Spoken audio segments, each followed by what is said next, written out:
बिल्कुल सर, अगले 10-12 दिनों में आपको majority of the IT companies अपने नंबर्स घोषित करते हुए नजर आएंगी, पर उसके पहले जिस तरह से टीसीएस और इन्फोसिस ने अभी अपने नंबर्स डिक्लेयर किए हैं, एक्सपेक्टेशंस यही है कि आगे आने वाले समय में जिस तरह से कमेंट्री आ रही है और नॉर्थ अमेरिकन एक्सपोजर जिन भी कंपनियों का ज्यादा है और खासकर बीएफएसआई एक्सपोजर जिन कंपनियों का ज्यादा है, उन पर आपको फोकस रखना है, क्योंकि वहां से भी एक्सपेक्टेशंस यही है कि खराब कमेंट्री आ सकती है।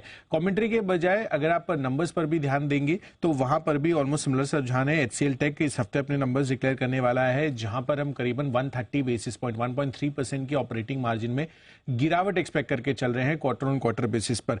साथ ही अगर आप ज्यादातर कंपनियों की देखेंगे ऑपरेटिंग मार्जिन या तो इस बारी फ्लैट रहने वाली है या फिर स्लाइटली आपको लोअर साइड पर यहां पर आते हुए नजर आएंगी। जहां तक कांस्टेंट करेंसी ग्रोथ का सवाल है, एलटीआई माइंट्री और एलटीटीएस 1 से 2% तक की ग्रोथ एक्सपेक्टेड है। अब आप देखिए मिड कैप आईटी कंपनियों पर 1 से 2% की ग्रोथ कहीं ना कहीं काफी नेगेटिव एक कॉनोटेशन इंडिकेट कर रही हैं। पर साथ साथ आपको यह भी ध्यान रखना है कि परसिस्टेंट सिस्टम और कोफोर्ज में हम 3-3.25% की ग्रोथ एक्सपेक्ट कर चल रहे हैं। हालांकि एम्फेसिस कांस्टेंट करेंसी टर्म्स में नेगेटिव ग्रोथ इन्फोसिस के जैसे -0.8% की घोषित कर सकती है। आपको एक और चीज ध्यान रखनी है, यहाँ पर जितनी भी आईटी कंपनियां हैं जो हेविली ओवर वैल्यूड हैं या फिर हाई मल्टीपल्स पर ट्रेड कर रही हैं, हो सकता है कि वहां पर आपको ज्यादा दबाव आता हुआ नजर आए।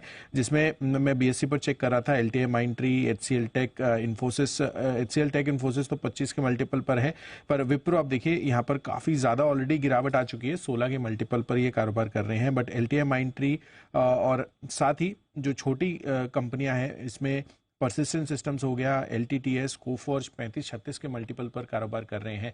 तो जितनी भी आईटी कंपनियां हैं, चाहे वो मिड कैप हो या फिर लार्ज कैप, अगर वो ओवर वैल्यूड है तो वो वहां पर आपको सबसे ज्यादा प्रेशर आगे चलकर हो सकता है इन नंबर्स के लिहाज से देखने को मिले। तो ये है आपके लिए पूरा आईटी सेक्टर का विश्लेषण।